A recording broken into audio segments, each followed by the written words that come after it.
it's about strategy, and strategy is a very much overused term. But from a company perspective, you can't imagine how many times I work with companies that really don't have a strategy. We think about when I first joined Red Hat, the strategy, so they thought, was that they were going to be the open source leader in the world. And that's not a strategy, that's an aspiration. Hello, everyone, and welcome to Built Not Born, the startup go-to-market podcast by Venture Guides. I'm Sage Nye, and around here, we believe that great companies are built, not born, one smart decision at a time. Each week, we take you through real conversations with founders, investors, and go-to-market experts on what it really takes to land customers and scale your startup. Now, let's get to work. Hello, and welcome to Built Not Born, the podcast where we dive into real stories behind startup execution, venture capital, and go-to-market strategy. I'm Sage Nye, and venture partner at Venture Guides. Today, we are joined by Paul Cormier, chairman and former CEO of Red Hat, the world's leading provider of enterprise open source solutions. Over the last 24 years, Paul played a pivotal role in scaling Red Hat from a scrappy, small Linux distributor to a multi-billion-dollar enterprise software leader. He spearheaded the launch of Red Hat Enterprise Linux, led game-changing acquisitions like Ansible and CoreOS, and ultimately guided the company to one of the largest software acquisitions in history by IBM. What makes Paul's story especially powerful for founders is this. Red Hat wasn't just about building great technology. It was about building a great business and great teams and real outcomes. Paul spent decades hiring, managing, and scaling talent across engineering, go-to-market, and leadership teams. In this episode, we're breaking down what Paul learned from scaling a business from 50 million to 4 billion in revenue and a team from 150 to 22,000 as he transitioned from EVP of engineering to president and CEO, leading the company through rapid growth and change. Today, Paul will share Paul's pillars of strategic leadership that helped him achieve this success, but can also be learned and applied to companies of all sizes and stages. Paul, welcome to the show. Thank you, Sage. Pleasure to be here. We are so honored to have you on the show and excited for all the learnings that you'll be sharing with founders. One of the things we would love to start with is a little bit about your background and beginnings at Red Hat. So the last 25 or so years, probably a long time in a lot of people's minds, I've been associated with Red Hat. Prior to that, I've spent 40 plus years in the tech space. I was in software before it was really even considered software.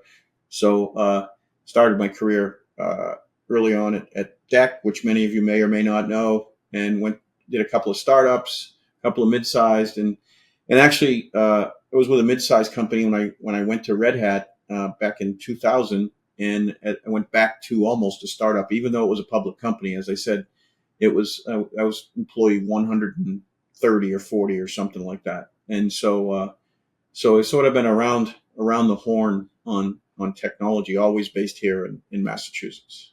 One of the things that we've talked about before today was the importance of strategic leadership. And we've started coining them as Paul's pillars of strategic leadership, because that's what helped you think about taking it from that really scrappy startup to the largest acquisition in tech history. And so I'd love to have the audience hear what those pillars are and how you thought about them.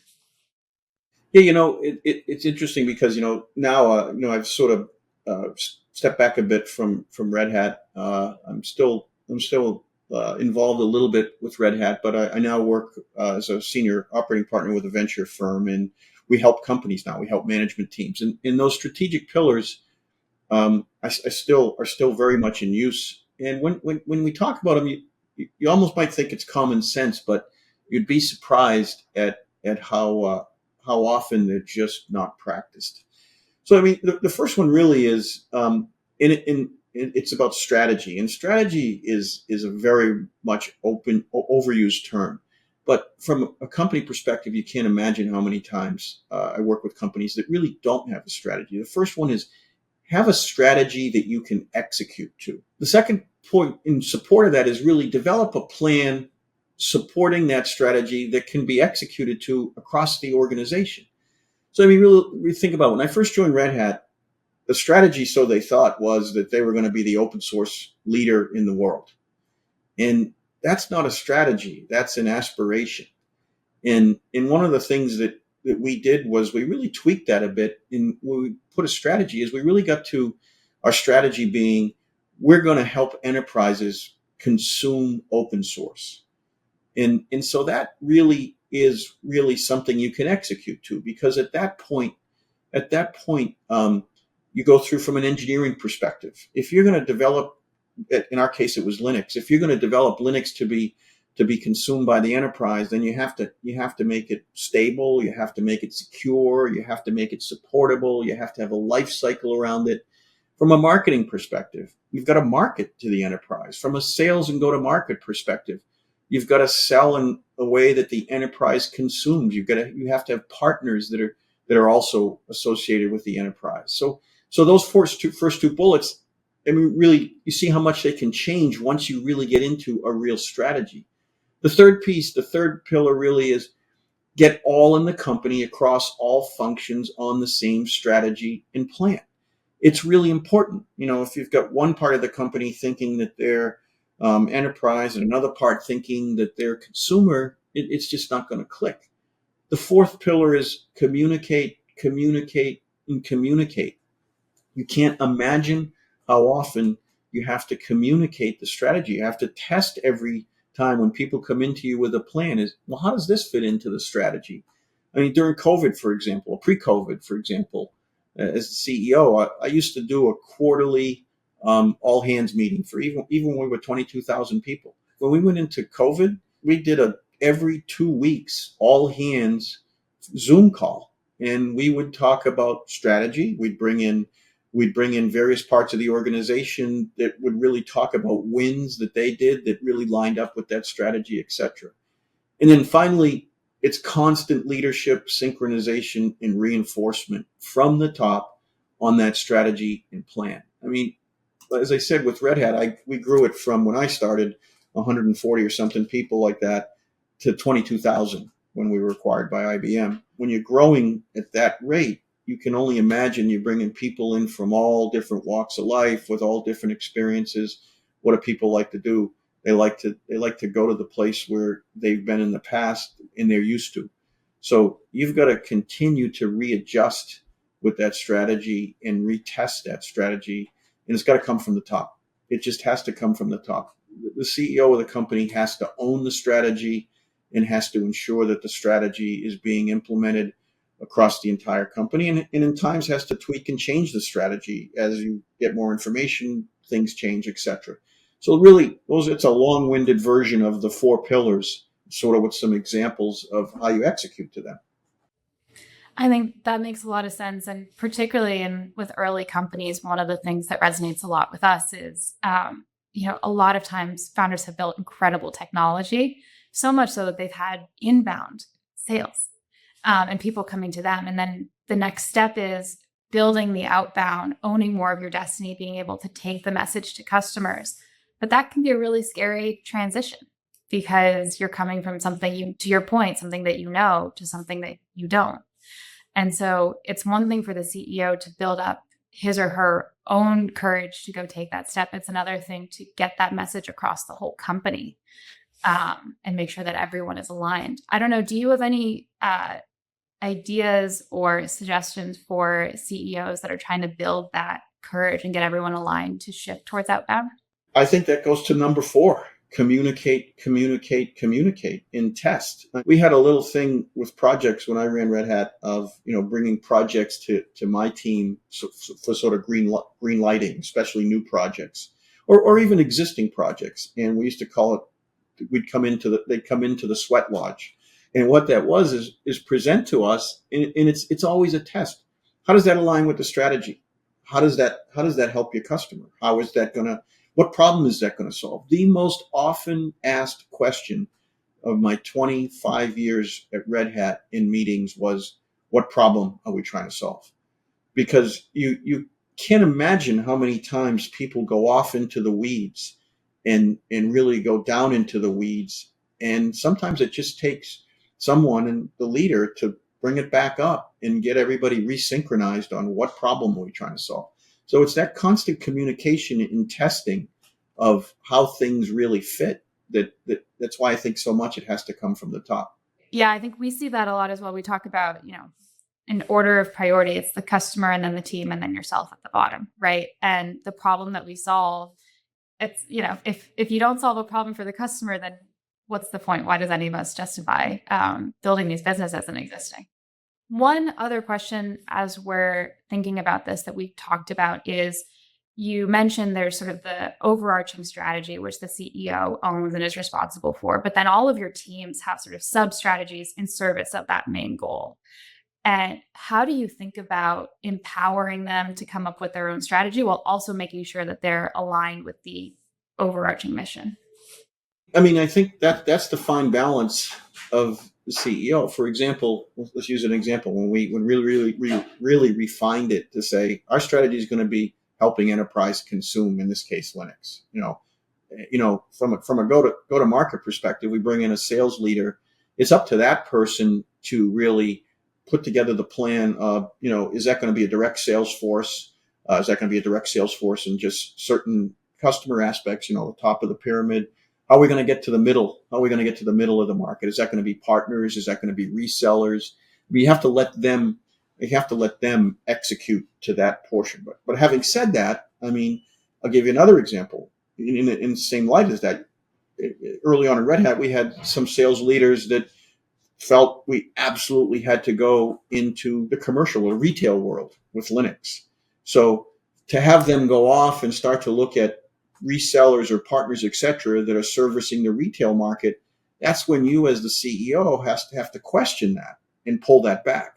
So that's really a way to give enough leeway out there for the experts to execute to this, but also continue to resynchronize and come back and pull back, or at least ask, how does that fit into this on a constant basis? It is a constant, in my opinion, it is the most, the largest focus for the CEO to keep the company on a coordinated strategy across all aspects of the company. It's a more than full-time job.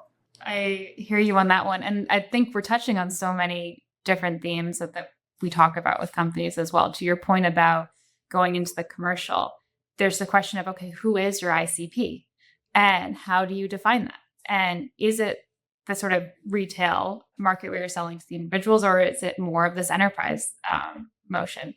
And I would be curious, as you think about defining and owning the ICP, how much of that do you think is the ultimate? I mean, everything ends up being the CEO's responsibility, but how much of that is really the CEO's final decision responsibility for versus getting input from sales, who is talking to customers every day, or marketing or product?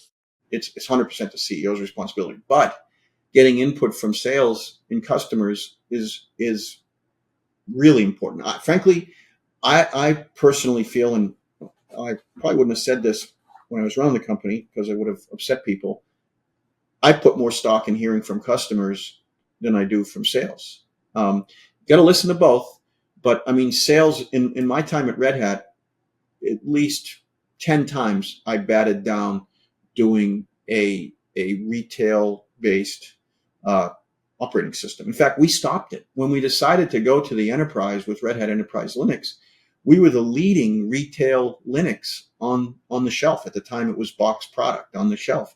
We literally stopped Red Hat Linux. That's how drastic we really executed to the strategy. Think about this. I said we were 50 million in revenue. We were actually a public company at the time.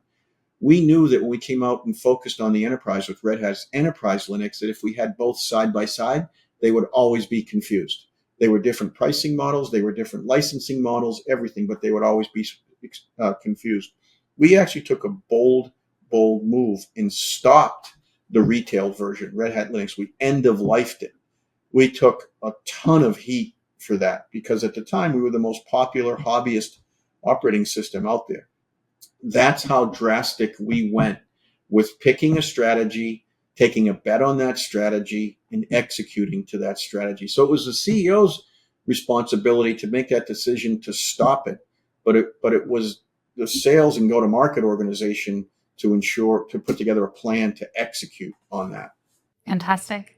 I wish we could keep talking about this all day, but unfortunately, I think we do need to continue to progress in the plan. I'd love to spend some time on myth busters, particularly, I think, myths that founders hear a lot from people that potentially don't know the business as well, but are giving the buzzwordy, snapshot or tidbit. And I'd love to hear your perspective on all of them, particularly as you've built these incredible companies and seen a lot of founders in your current role. So the first one is that when you're hiring, culture fit is the most important criteria for deciding on an employee. I would love to hear what your thoughts are on that as someone who has hired many, many people. And then how do you balance culture versus culture fit with the current culture add, or potentially just raw talent?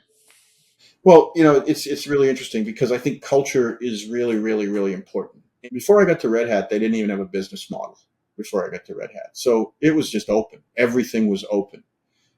They really didn't have a strategy and a model on how they were going to monetize it. It was free software. It was $29. They put it in a box. It was $29.95, and for the box, and you could use it as much as you wanted. We weren't going to make $1 billion company on that.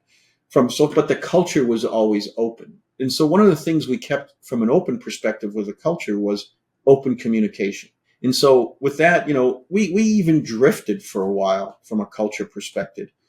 As we grew so rapidly, lots of people that were there from the beginning and coming in really confused that open software development model with open free.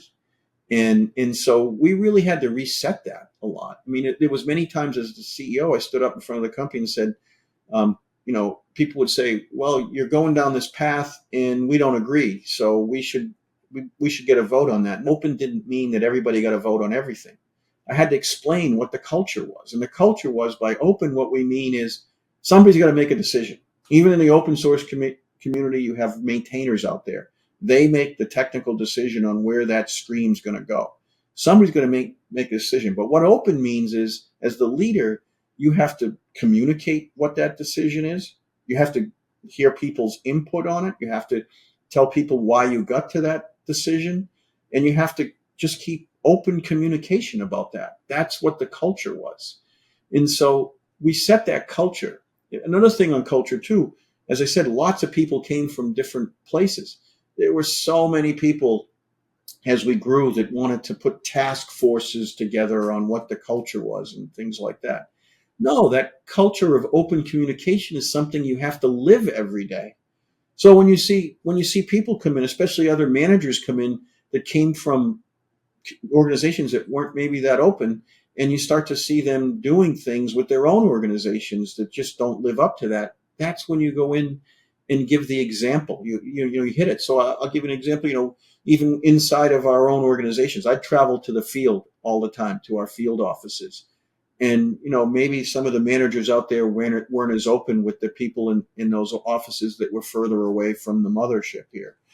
And when I'd go out, I'd do all hands in person in their lunchrooms. Ask me any question and I'll go through it. You set that example for the leaders in other parts of the organization, and they quickly come around to it. But the culture really of an organization really comes from what the leadership lives every single day. It's really hard to write down, here's our culture, and think that everyone's going to adhere to that.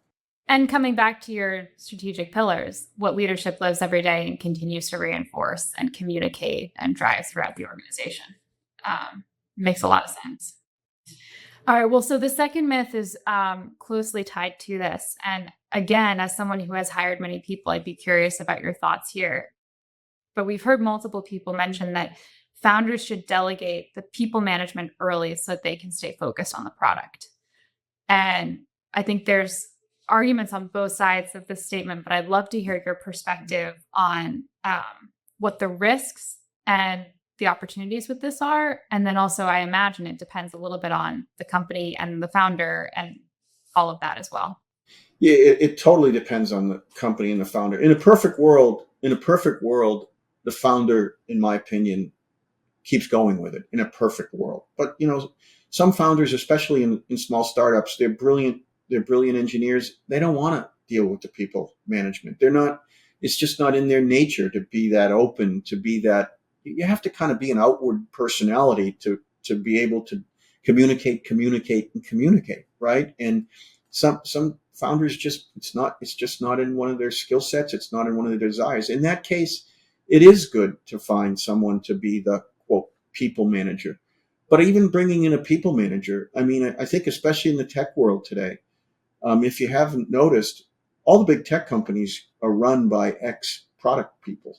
They're run by people that came up for the most part through the technical world. And I think in today's world, that's even more important in the technology space because tech is moving so fast, it's so complex, it's so intertwined. And having not come from that world, how are you even a people manager in a company? Because at the end of the day, whether the CEO of the company is, quote, as you said, a people manager or the founder who came up with the technology, at the end of the day, you got to go all the way back to my principles. That CEO is the keeper of the strategy.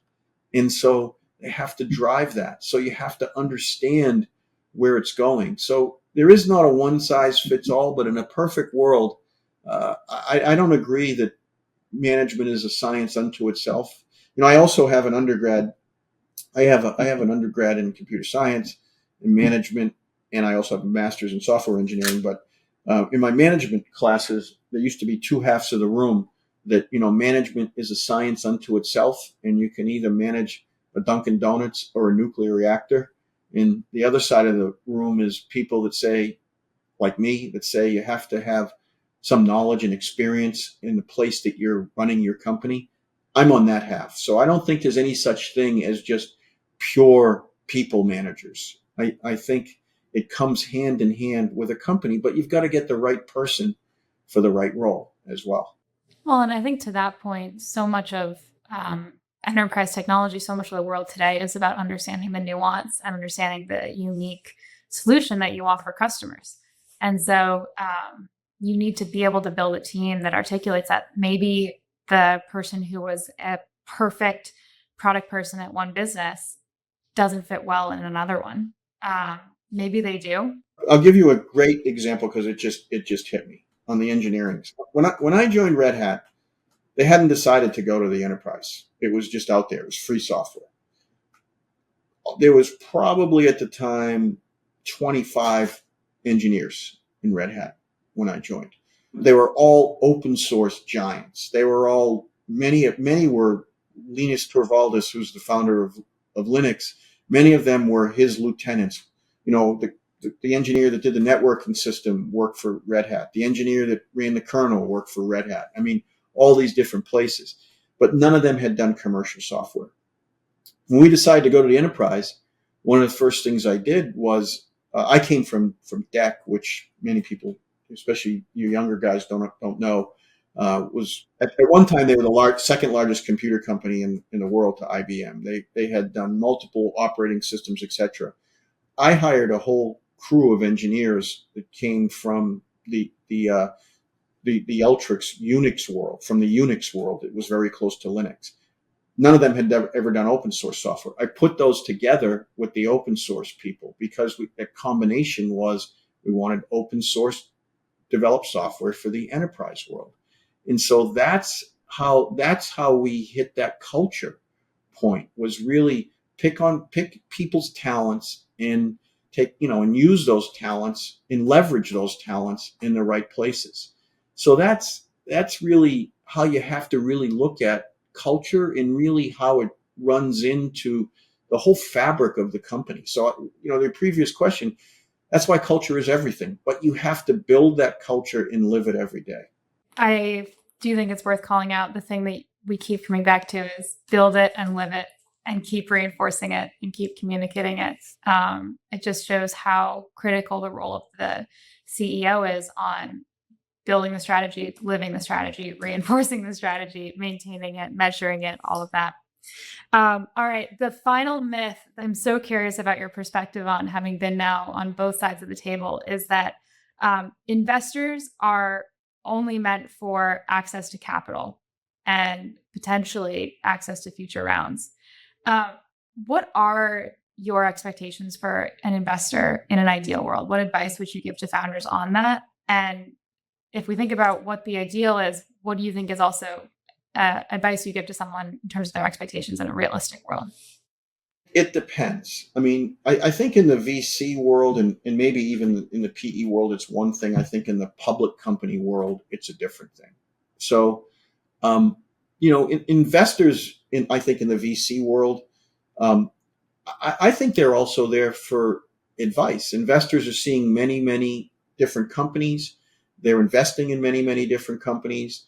They see what works in one place and might not work in another place, etc. I mean, I'm on 5 boards of directors right now. I've been on boards, both public and private boards, for 20 years, 25 years. And I'd like to think that as a board member, our job is not in which we're investors. The boards I'm on, we're investors in.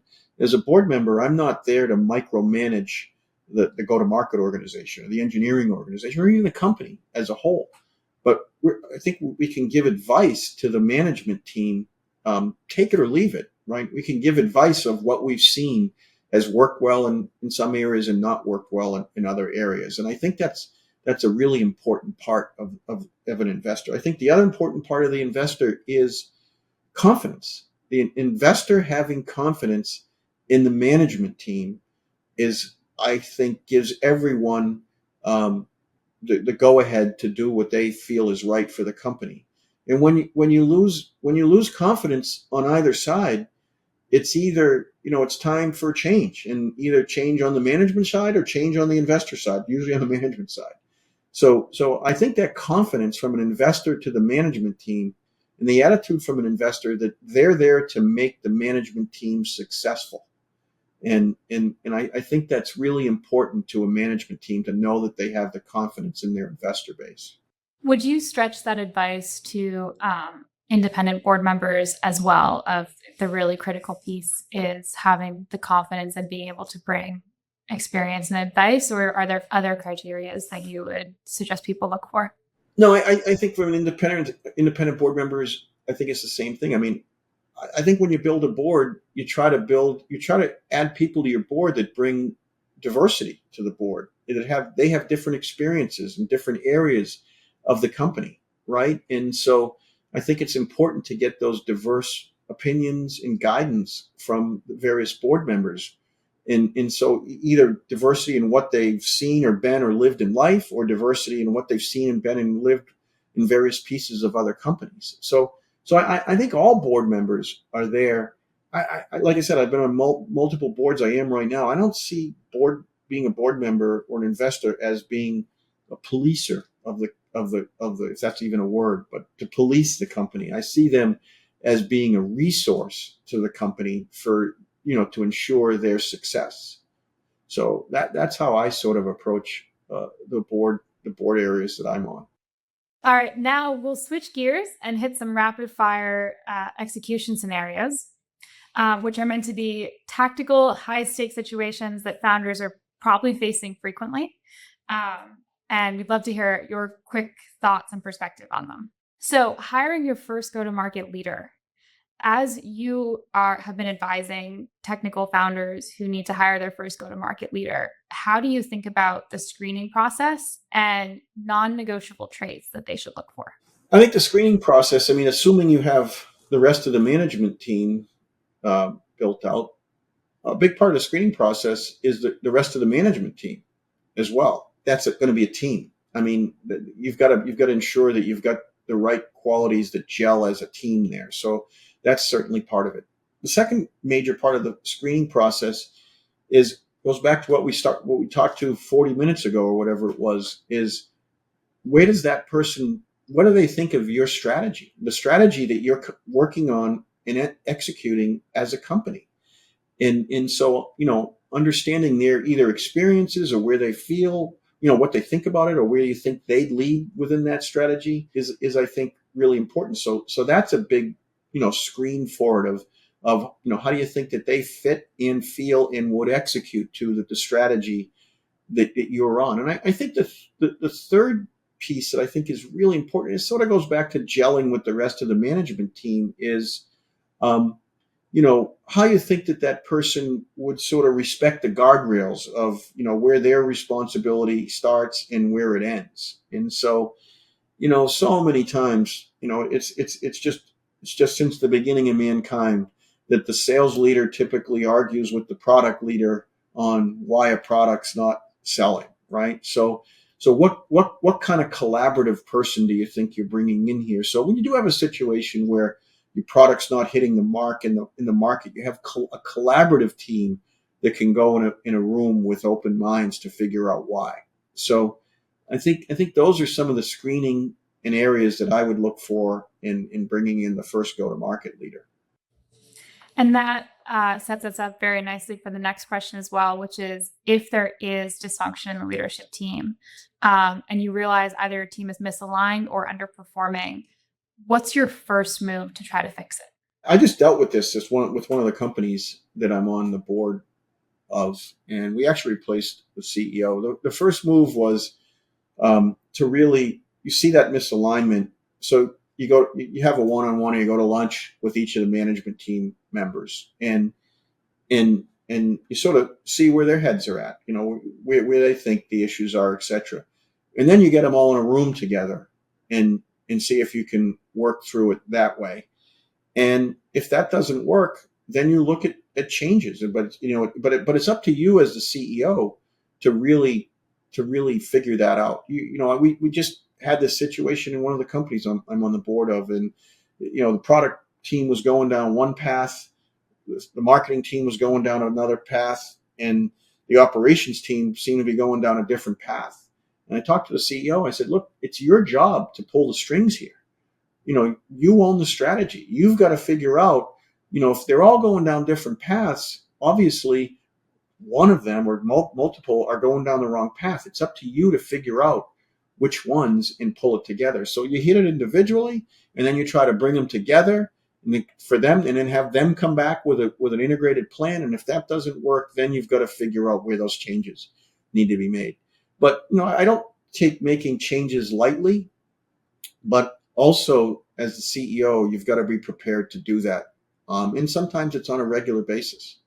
And I think, again, that leads nicely into the next question, which is, as you think about a remote first world and all of the ways where communication can break down and culture can break down, and people can become misaligned, how do you think about scaling that culture? And frankly, how do you think about remote work or work from home compared to being in the office and being together? This is a really hard one that all companies are struggling with right now. There's no question in my mind. I mean, Red Hat had been a hybrid environment even way before COVID. So we had a lot of remote people, etc. And there's a lot of pros and cons on both sides. It depends on the role. I mean, we had many engineers. We had many engineers, especially the open source engineers, that over the years I'd never met, right? Because we just never seen them. If you're working on a contained piece and you can sort of communicate to the pieces that surround you through email and other ways, I think that's doable.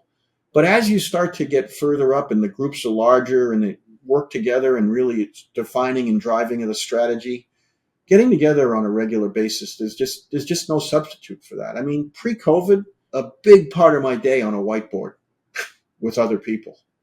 And even in just every conversation turns into a block diagram.